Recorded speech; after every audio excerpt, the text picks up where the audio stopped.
श्री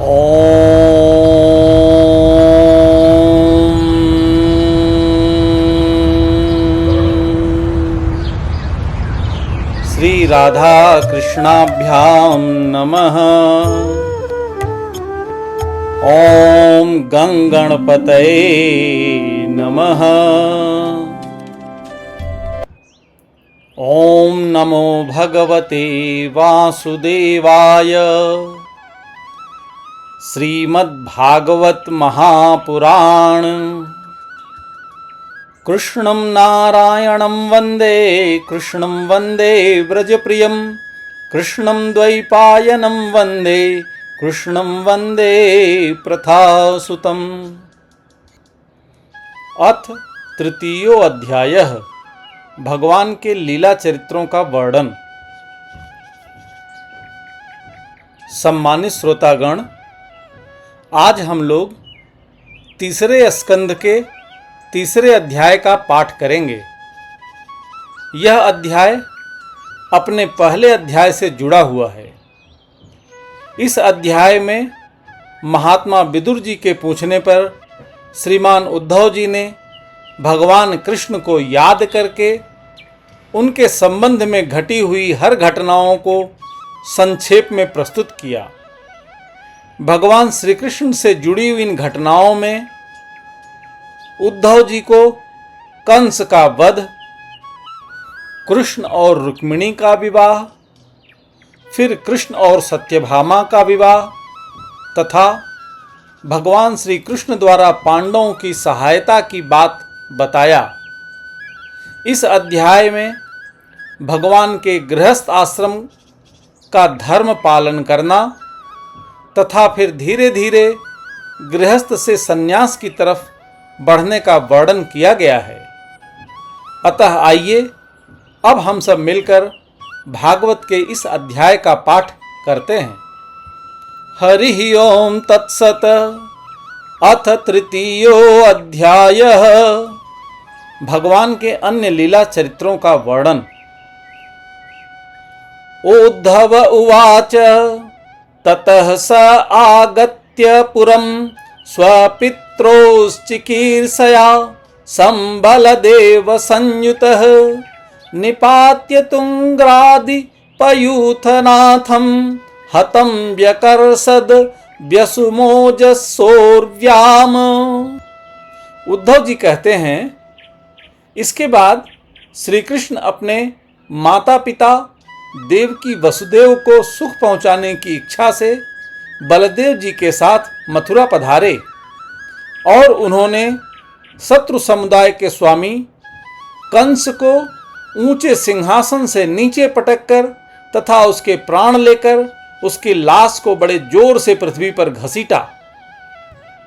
सांदीपनेह सत्कृत प्रोक्तम ब्रह्माधीत्य सविस्तरम तस्मै प्रादाद्धरं पुत्रं मृतं पंचजनोदरात्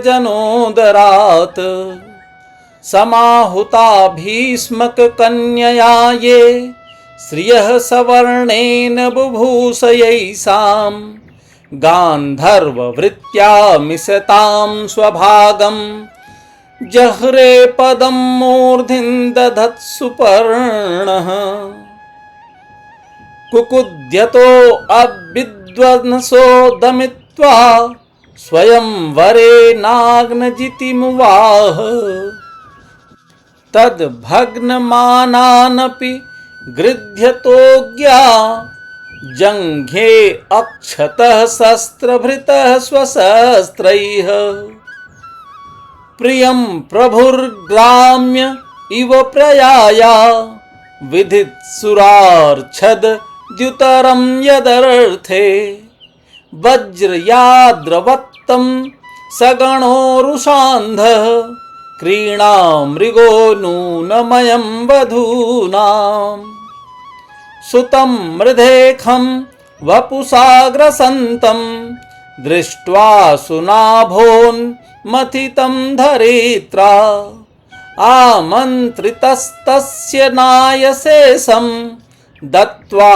तदन्तः पुरमाविवेश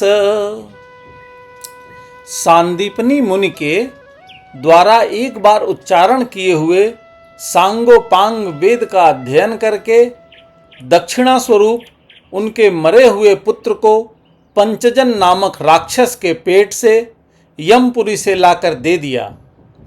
भीष्मक नंदिनी रुक्मिणी के सौंदर्य से अथवा रुक्मी के बुलाने से जो शिशुपाल और उनके सहायक वहां आए हुए थे, उनके सिर पर पैर रखकर गांधर्व विधि के द्वारा विवाह करने के लिए अपनी नित्य संगिनी रुक्मिणी को वे वैसे ही हरण कर लाए जैसे गरुण अमृत कलश को ले आए थे। स्वयंवर में 7 बिना नथे हुए बैलों को नाथ कर नागनजिती अर्थात सत्या से विवाह किया। इस प्रकार मान भंग हो जाने पर मूर्ख राजाओं ने शस्त्र उठाकर राजकुमारी को छीनना चाहा। तब भगवान श्री कृष्ण ने स्वयं बिना घायल हुए अपने शस्त्रों से उन्हें मार डाला। भगवान विजयी पुरुषों की सी लीला करते हुए अपनी प्राण प्रिया सत्यभामा को प्रसन्न करने की इच्छा से उनके लिए स्वर्ग से कल्प वृक्ष उखाड़ लाए। उस समय इंद्र ने क्रोध से अंधे होकर अपने सैनिकों सहित उन पर आक्रमण कर दिया, क्योंकि वह निश्चय ही अपनी स्त्रियों का क्रीड़ा मृग बना हुआ है। अपने विशाल डीलडोल से आकाश को भी ढक देने वाले अपने पुत्र भौमासुर को भगवान के हाथ से मरा हुआ देखकर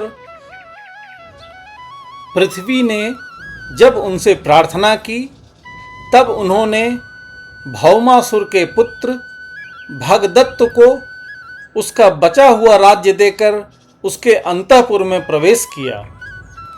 तत्राहृतास्ता नरदेव कन्या कूजेन दृष्ट्वा हरिमार्तबन्धुम् उत्थाय सद्यो जगृहु प्रहर्ष व्रीडानुराग प्रहितावलोकैः। आसां मुहूर्त एकस्मिन्नागरे सुयोषितां सविधं जगृहे पाणिन रूपः स्वमायया। तास्वपत्यान्यजनयाद्म तुल्यानि सर्वतः एकैकस्यां दश दश प्रकृतेर्विभूषया। वहां भौमासुर द्वारा हर कर लाई हुई बहुत सी राजकन्याएं थी। वे दीन बंधु श्री कृष्णचंद्र को देखते ही खड़ी हो गई और सबने महान हर्ष, लज्जा एवं प्रेमपूर्ण चितवन से तत्काल ही भगवान को पति के रूप में वरण कर लिया। तब भगवान ने अपनी निज शक्ति योग माया से उन ललनाओं के अनुरूप उतने ही रूप धारण कर उन सब का अलग अलग महलों में एक ही मुहूर्त में विधिवत पाणी ग्रहण किया। अपनी लीला का विस्तार करने के लिए उन्होंने उनमें से प्रत्येक के गर्भ से सभी गुणों में अपने ही समान 10-10 पुत्र उत्पन्न किए। कालमागध साल्वा दीननीकैरुन्धत पुरम् अजी घनस्त्वयं विद्दिव्यं स्वपुंसा तेजादिशत। शंबरं द्विविधं वाणं मुरं बल्वलमेव च अन्यांश्च दन्तवक्रादीन् वधित्कांश्च घातयत। अथ ते भातृपुत्राणां पक्षयोपतितान् नृपान् चचाल भूः कुरुक्षेत्रं येषामापततां बलैः। जब कालयवन, जरासंध और साल्व आदि ने अपनी सेनाओं से मथुरा और द्वारकापुरी को घेरा था, तब भगवान ने निज जनों को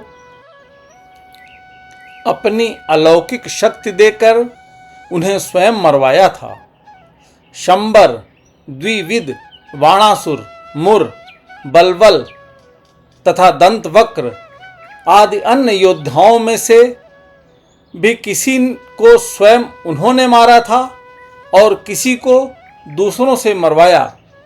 इसके बाद उन्होंने आपके भाई धृतराष्ट्र और पांडु के पुत्रों का पक्ष लेकर आए हुए राजाओं का भी संहार किया, जिनके सेना सहित कुरुक्षेत्र में पहुंचने पर पृथ्वी डगमगाने लगी थी।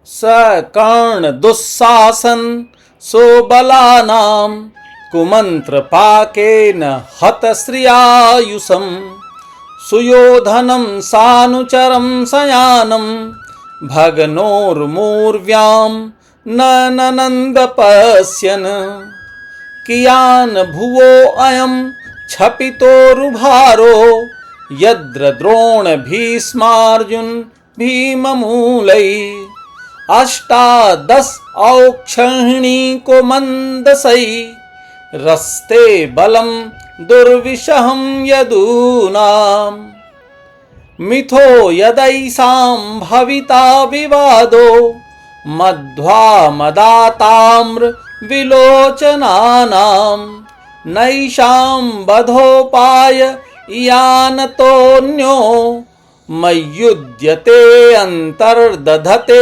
स्वयं स्म। कर्ण, दुशासन और शकुनी की खोटी सलाह से जिनकी आयु और श्री दोनों नष्ट हो चुकी थी तथा भीमसेन की गदा से जिसकी जांघ टूटी थी, उस दुर्योधन को अपने साथियों के सहित पृथ्वी पर पड़ा देखकर भी उन्हें प्रसन्नता न हुई। वे सोचने लगे, यदि द्रोण, भीष्म, अर्जुन और भीमसेन के द्वारा इस 18 औक्षहिणी सेना का विपुल संहार हो भी गया तो इससे पृथ्वी का कितना भार हल्का हुआ। अभी तो मेरे अंशरूप प्रद्युम्न आदि के बल से बढ़े हुए यादवों का दोहसल दल बना ही हुआ है।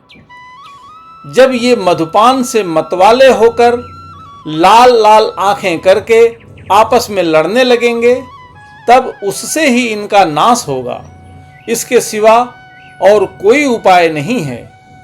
असल में मेरे संकल्प करने पर ये स्वयं ही अंतर्ध्यान हो जाएंगे। एवं संचिन्त्य भगवान स्वराज्ये स्थाप्य धर्मजं नंदयामास सुहृदः साधूनामवतर्म्य दर्शयन्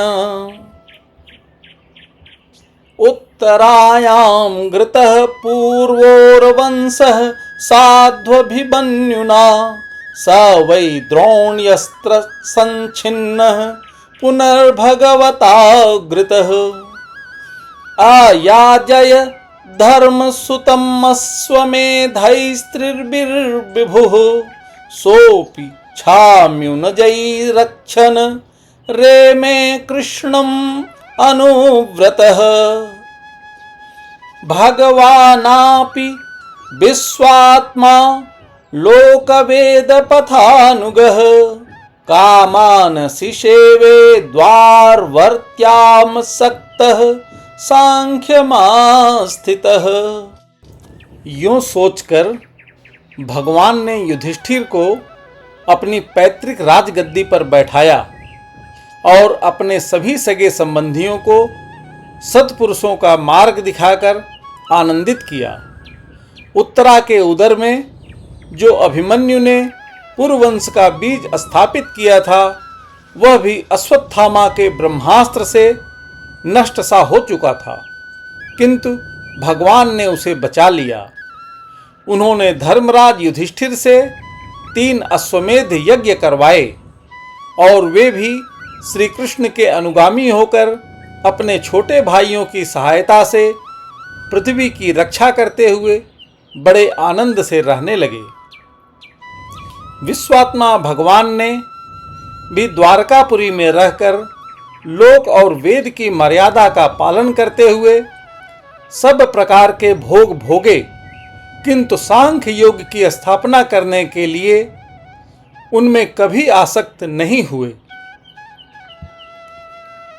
स्निग्ध स्मितावलोकेन वाचा पीयूष कल्पया चरित्रेणानवद्येन श्रीनिकेतेन चात्मना इमं लोकममुं चैव रमयन् सुतरां यदून रेमे क्षण दया दक्षण स्त्री क्षण सौहृदः तस्यैवं रममाणस्य संवत्सरगणान् बहून् गृहमेथेषु योगेषु विरागः समजायत दैवाधीनेषु कामेषु दैवाधीन स्वयं पुमान् को विस्रम्भेत योगेन योगेश्वर मनुव्रतः। मधुर मुस्कान, स्नेहमयी चितवन, सुधामयी वाणी, निर्मल चरित्र तथा समस्त शोभा और सुंदरता के निवास अपने शिव विग्रह से लोक परलोक और विशेषतया यादवों को आनंदित किया तथा रात्रि में अपनी प्रियाओं के साथ क्षणिक अनुराग युक्त होकर समयोचित विहार किया और इस प्रकार उन्हें भी सुख दिया। इस तरह बहुत वर्षों तक विहार करते करते उन्हें गृहस्थ आश्रम संबंधी भोग सामग्रियों से वैराग्य हो गया। जब ये भोग सामग्रियां ईश्वर के अधीन हैं और जीव भी उन्हीं के अधीन हैं, जब योगेश्वर भगवान श्री कृष्ण को ही उनसे वैराग्य हो गया, तब भक्त योग के द्वारा उनका अनुगमन करने वाला भक्त तो उन पर विश्वास ही कैसे करेगा।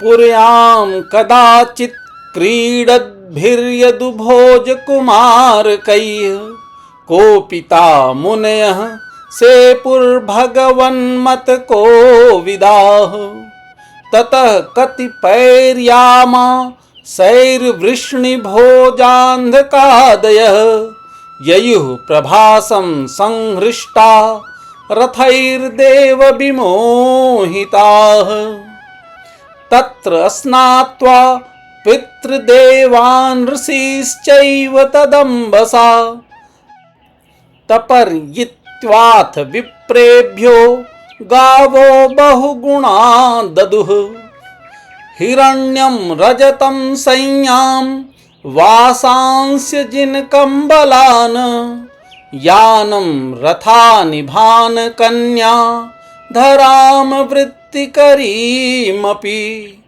अन्नं चोरुरसं तेभ्यो दत्त्वा भगवदर्पणं गोविप्रार्था सवः शूराः प्रणेमुर्भुवि मूर्धभिः। एक बार द्वारकापुरी में खेलते हुए यदुवंशी और भोजवंशी बालकों ने खेल खेल में कुछ मुनीश्वरों को चिढ़ा दिया। तब यादव कुल का नाश ही भगवान को अभीष्ट है, यह समझकर उन ऋषियों ने बालकों को श्राप दे दिया। इसके कुछ ही महीनों बाद भाविवश वृष्णि, भोज और अंधक वंशी यादव बड़े हर्ष से रथों पर चढ़कर प्रभास क्षेत्र को गए। वहां स्नान करके उन्होंने उस तीर्थ के जल से पितर, देवता और ऋषियों का तर्पण किया तथा ब्राह्मणों को श्रेष्ठ गौएं दी। उन्होंने सोना, चांदी, शैया, वस्त्र, मृगचर्म, कंबल, पालकी, रथ, हाथी, कन्याएं और ऐसी भूमि जिससे जीविका चल सके तथा नाना प्रकार के सरस अन्न भी भगवद अर्पण करके ब्राह्मणों को दिए। इसके पश्चात गौ और ब्राह्मणों के लिए ही प्राण धारण करने वाले उन वीरों ने पृथ्वी पर सिर टेककर उन्हें प्रणाम किया। इति श्रीमद्भागवते महापुराणे पारमहंसास्यां संहितायां तृतीय स्कंधे विदुरोद्धव संवादे तृतीयोऽध्यायः। हरिः ओम तत्सत्। हरिः ओम तत्सत्। हरिः ओम तत्सत्।